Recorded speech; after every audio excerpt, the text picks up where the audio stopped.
Hi everyone.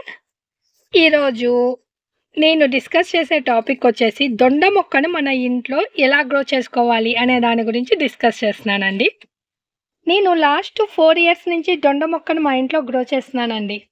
ఇది చాలా easy to grow, లో మెయింటెనెన్స్ వెజిటేబుల్ అని అయితే నేనైతే ప్రతి ఒక్కళ్ళు గ్రో చేసుకోండి, అంటే దీన్ని యూజ్ చేసే ప్రతి ఒక్కళ్ళు గ్రో చేసుకోమని సజెస్ట్ చేస్తాను. నమస్తే, నేను మీ అనూష. వెల్కమ్ టు అనూష బెల్లం.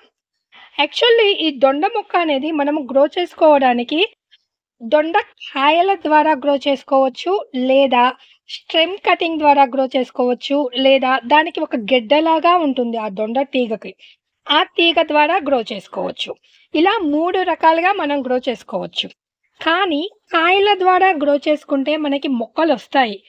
కాయలు అనేవి 2 to 3 ఇయర్స్ పైన పడుతుంది కాయలు రావడానికి.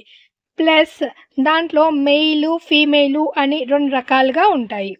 ఆ మెయిలు ఫీమేలు 2 కలిసి ఉన్న మొక్క కాయ, అదే 2 కలిపి పెడితేనే మనకి కాయలు నిలబడతాయి.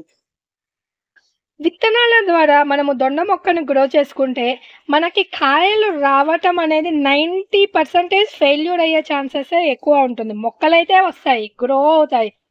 మనము వేసేది టెర్రస్ గార్డెన్లో కాబట్టి 2 to 3 ఇయర్స్ మనం వెయిట్ చేసి మన ఒక కంటైనర్ని వదిలేసే కంటే, మీకు ఎవరైనా తెలిసిన వాళ్ళ దగ్గర ఒక స్టెమ్ కానీ, అది కూడా పల్చటి స్టెమ్ అండి, ఈ మాత్రం స్టెమ్ ఉంటే చాలు, అంతకంటే లావు స్టెమ్ కూడా ఏమీ పనిలేదు. లేదా ఇక్కడ నేను తవ్వి చూపిస్తున్నాను, ఇక్కడ గెడ్డలా ఉంటుందండి. ఇలా ఈ గెడ్డలు కానీ దొరికితే తెచ్చి వేసుకోండి. యాక్చువల్లీ నేనైతే ఒక్కసారి గెడ్డ తెచ్చి వేసుకున్నాను. లాస్ట్ ఇయర్ నవంబర్ డిసెంబర్లో నేను చనిపోయిందని చెప్పి ప్లాంట్ని ఎత్తి కంపోస్ట్లో వేసాను.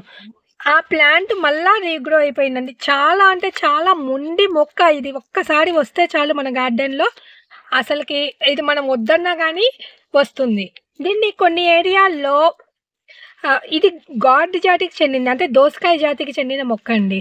థాయిలాండ్ అటు సైడ్ ఏంటంటే మనం ఓన్లీ కాయల కోసమే దీనిని గ్రో చేసుకుంటాము. వాళ్ళు ఏంటంటే కాయలు కాదండి, వీటి ఆకులని కోసం కూడా గ్రో చేసుకుంటారు. ఆ ఆకుల్ని మనం పాలకూర ఎలా వాడతామో అలా వాడతారు. ఇక్కడ నేను వెయ్యలేదండి, ఇది వాలంటరీగా ఆ స్టెమ్ 10 వచ్చింది చూడండి. మొదలు ఎంత లావునైపోయిందో అసలుకి. ఇది యాక్చువల్లీ ఈ బ్యాగ్లో నేను కంపోస్ట్లో వేసి టమోటా మొక్క పెట్టాను. సడన్గా 3 నెలల తర్వాత ఈ మొక్క బయటకు వచ్చింది. ఇది రైస్ బ్యాగ్, బ్రోక్ అయిపోతుంది కదా అని చెప్పి ఈ రైస్ బ్యాగ్ని తీసుకొచ్చి నా దగ్గర ఉన్న పెద్ద ట్యాంక్లో పెట్టాను. ఈ మొక్క నేను వెయ్యలేదు, ఈ స్టెమ్ అట్లనే పడిపోయి అంత గట్టిగా అయిపోయిందండి. చూడండి ఎంత లావునుందో మొదలు. ఈ మాత్రం పెట్టినా కానీ మనకి మొక్క అనేది గ్రో అయిపోతుంది, తీగ పెట్టినా కానీ. నేను ఇక్కడ పెట్టి చూపిస్తున్నాను.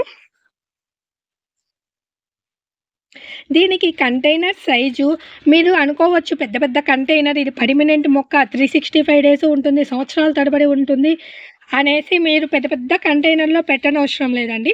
మన దగ్గర 20 లీటర్ల పెయింట్ బకెట్ ఉంటుంది కదా, 15x15 గ్రో బ్యాగ్, లేదా 20 లీటర్ల పెయింట్ బకెట్లో పెట్టినా కానీ ఈ మొక్క సరిపోతుంది. ఎందుకంటే నేను 5 ఇయర్స్ నుంచి టెర్రస్ గార్డెన్ మీద దీన్ని గ్రో చేస్తున్నా. నేల మీద ప్రొసీజర్ వేరు, టెర్రస్ గార్డెన్ మీద ప్రొసీజర్ వేరు. ప్రతి సంవత్సరం, అంటే ఇప్పుడు నేను పెట్టుకున్న మొక్క అనేది నెక్స్ట్ ఇయర్, ఇప్పుడు జనవరిలో పెట్టుకున్నానంటే నవంబర్ దాకా కాయలు అన్నీ వస్తాయండి. పూటాపిండితో హెల్తీగా ఉంటుంది. ప్రతి సంవత్సరం నేను గమనించింది ఏంటంటే, నాకు ఎవరు చెప్పింది కాదు, ఇది నాకు ఓన్గా నవంబర్ డిసెంబర్లో ఈ మొక్క పైన ఆకులు అనేవి ఎల్లో కలర్లో వస్తాయి. ఎల్లో కలర్లో వచ్చేసేసి మొక్క అనేది అన్హెల్దీగా అయిపోయి కాయలు అనేవి రావు. ఇక్కడ మీరు చూస్తున్నట్లయితే ఇది కూడా దొండ తీగ. ఇక్కడ చూసారా, ఇవి బ్రౌన్ కలర్లో బతికున్నప్పుడు ఇవి ఎల్లో కలర్గా ఉంటాయి. ఈ కీడ ఎక్కువగా ఉంటుంది. డిసెంబర్ ఎండింగ్లో అలాగా మనము కంప్లీట్ ట్యూనింగ్ చేసేసుకుంటే ఈ మొక్క అనేది మళ్ళీ రీగ్రో అయిపోయి చాలా హెల్తీగా వస్తుంది. నా ఎక్స్పీరియన్స్ ద్వారా నేను చెప్పేది ఏంటంటే, ప్రతి కుండీలో, అంటే ఒక 3 నుంచి 4 కుండీలు, ఒక 4 ఉండే కుటుంబానికి వేపుడు కావాలి అంటే 3 నుంచి 4 కుండీల్లో 20 లీటర్స్ పెయింట్ బకెట్లో పెట్టుకోండి. నవంబర్ డిసెంబర్కి వచ్చేసరికి అన్హెల్దీగా అయిపోతున్నాయి. అప్పుడు ట్రిమ్ చేసేసుకొని ఆ కంటైనర్లోనే పాటింగ్ మిక్స్ చేంజ్ చేసుకొని పెట్టుకోవచ్చు. లేదా వేరే కుండీల్లో అయినా పెట్టుకోవచ్చు. ఇది పర్మనెంట్ మొక్కని పెద్ద డ్రమ్ముల్లో పెట్టాలి అని మాత్రం ఆలోచించకండి. ఇది నేను రీసెంట్‌గా కంపోస్ట్‌లో వేసినయండి. ఈ తీగలు చూడండి అసలు ఎలా వచ్చేసేసాయో. ఇది 10-15 డేస్ అవుతుందండి. దీన్ని ఎలా పెట్టానన్నది చూయిస్తాను ఇప్పుడు. దొండకాయలు ఒకసారి స్టార్ట్ అయితే అండి మనకు వద్దన్నా గానీ కాస్తనే ఉంటాయండి. ఇదిగోండి ఇక్కడ ఒక తీగ ఉంది చూడండి. ఈ తీగని నేను ఓపెన్ చేసి కట్ చేసి పెట్టి చూయిస్తానండి.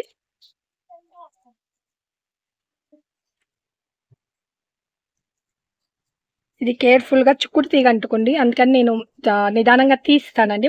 Wait a minute. ఇది తీద్దామని చూస్తే ఇక్కడ మళ్ళా చిగుర్లు పెట్టేసుకొని వచ్చేస్తుందండి. కొంచెం కింద తీగ చాలా పెద్దదిగా వెళ్ళిపోయింది. ఇదిగోండి చిగుర్లు పెట్టేసుకొని ఇక్కడ సైడ్ నుంచి చిగుర్లు పెట్టేసుకొని ఉంది. తీగ పెద్దదిగా ఉంది. దాన్ని డిస్టర్బ్ చేయటం ఎందుకులే అని ఇక్కడ మొత్తం ఎండిపోయిందండి. ఇక్కడ నోట్ దగ్గర మాత్రమే గ్రీన్ కలర్‌గా ఉంది. ఈ గ్రీన్ కలర్‌గా ఉన్నది మనం ఇప్పుడు ఇది కట్ చేసి పెట్టుకున్నా కానీ ఒక మొక్కలాగా యాక్ట్ చేస్తుంది. ఇది కట్ చేసుకొని ఎలా పెట్టాలో చూయిస్తానండి. ఇక్కడ నేను మీకు చూయించాను కదా! ఇక్కడ బ్రాంచ్ అనేది చాలా పెద్దదిగా ఉంది. పైదాకా వెళ్ళిపోయింది. దీన్ని డిస్టర్బ్ చేయటం ఎందుకులే అనేసి ఈ బ్రాంచ్‌కి అనేది యూజ్ చేస్తున్నాను. మనము దీనిని నాటుకునేటప్పుడు ఇలా రౌండ్ చేసి పెట్టుకోండండి. ప్రతి ఒక్క నోడు దగ్గర ఈ నోడు ఉంది కదా! ప్రతి ఒక్క నోడు దగ్గర కూడా మనకి మొక్కలనేవి వస్తాయండి. చూడండి. మనము ఇదిగోండి ఇక్కడ పచ్చగా వస్తుంది. మొత్తము ఈ స్టెమ్ ఏమో ఎండిపోయింది. కానీ ఇక్కడ నోడేమో గ్రీనరీగా వస్తుంది. చాలా ఈజీ అండి. మనము ఒక్కసారి తెచ్చుకున్నాము అంటే దీన్ని యూజ్ చేసేవాళ్ళు ఒక్కసారి తెచ్చుకున్నాము అంటే దాని నుంచి మనము నెంబర్ ఆఫ్ ప్లాంట్స్ తెచ్చుకోవచ్చు. నేను ఒక్క గెడ్డ తెచ్చుకున్నానండి. ఆ గెడ్డ అనేదే నాకు అసలుకి ఎన్ని ప్లాంట్స్‌ని ఇచ్చిందో. పెద్ద ఎక్కువ ఎక్స్‌పెక్ట్ కూడా చేయదండి. దీనికి పాలినేషన్ చేయాలి అనే ప్రాబ్లమ్ కూడా ఏమీ ఉండదు. మనకి ఈజీగానే పాలినేషన్ అయిపోతుంది. ఇదిగోండి దానికి వచ్చేదల్లా ఇక్కడ మీకు కనిపిస్తుందా? ఇదిగో ఈ బ్రౌన్ కలర్‌గా స్టెమ్‌కొస్తాయండి పురుగులు. ఇది చనిపోయింది కానీ ఇది యాక్చువల్లీ నవంబర్, డిసెంబర్‌లో వస్తాయండి. ఇట్లా పెట్టేసేసుకుంటే చాలండి. 1 వీక్‌లోనే మీకు తెలియకుండానే తీగొచ్చేస్తుంది. మీరు ఎక్కడ తీగ ఫెసిలిటీ ఉందో అక్కడ పెట్టుకోండి. నేను అలా పెట్టుకున్న మొక్కేనండి. ఆ కంటైనర్‌లో చూయిస్తాను ఇప్పుడు మీకు. మీరింక వద్దన్న దొండకాయలొస్తాయండి. పెద్ద మెయింటెనెన్స్ ఉండదు. పాలినేషన్ చేయాలనే టెన్షన్ లేదు. ఒకసారి పెట్టుకుంటే 1 ఇయర్ ఉంటుంది. నెక్స్ట్ ఇయర్ అది ఆటోమేటిక్‌గా ట్రిమ్ చేయంగాల్నే గ్రో అయిపోతుంది. ఇది కూడా నేను అలాగే రౌండ్‌గా చుట్టి పెట్టానండి. అసలకి ఎక్కడ ఏం పెట్టానో కూడా అర్థం కావట్లేదు. 10 డేస్ అయింది. అసలకి చూయించడానికి కూడా వాలుగా లేదు. మొత్తం అసలు తీగలు తీగలుగా వచ్చేసేసాయి. చాలా ఫాస్ట్ గ్రో ప్లాంట్ అండి. ఇదేమి స్లోగా గ్రో అవ్వదు. కొంచెం అసలు 1 వీక్‌కే 4, 5 సెట్ ఆఫ్ లీవ్స్ వచ్చేస్తాయి. తర్వాత చాలా ఫాస్ట్‌గా గ్రో అయిపోతుంది.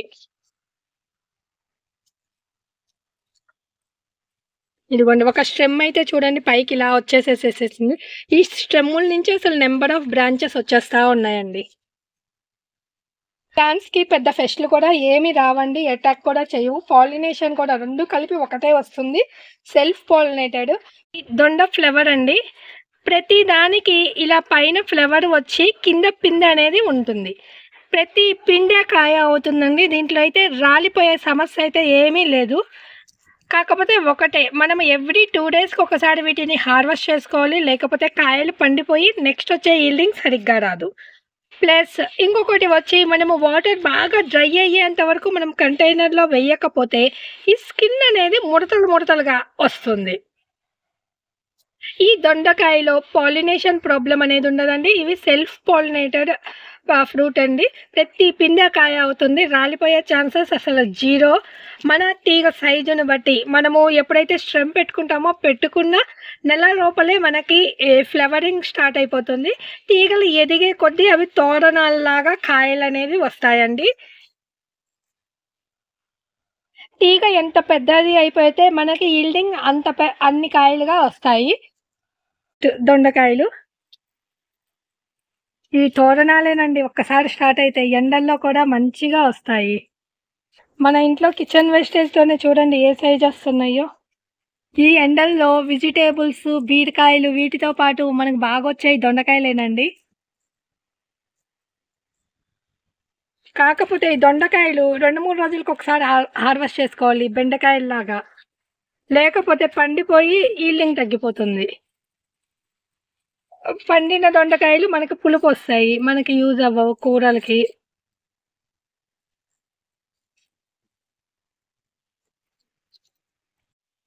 ఇదండి దొండ మొక్కని ఎలా పెంచుకోవాలి అనే దాని గురించి కంప్లీట్ ఇన్ఫర్మేషన్. మీకు ఏమన్నా డౌట్లు ఉంటే కమెంట్ రూపంలో అడగండి. నచ్చితే లైక్ చేయండి, షేర్ చేయండి, సబ్స్క్రైబ్ చేసుకోండి. Thank you for watching. Wish you A happy gardening.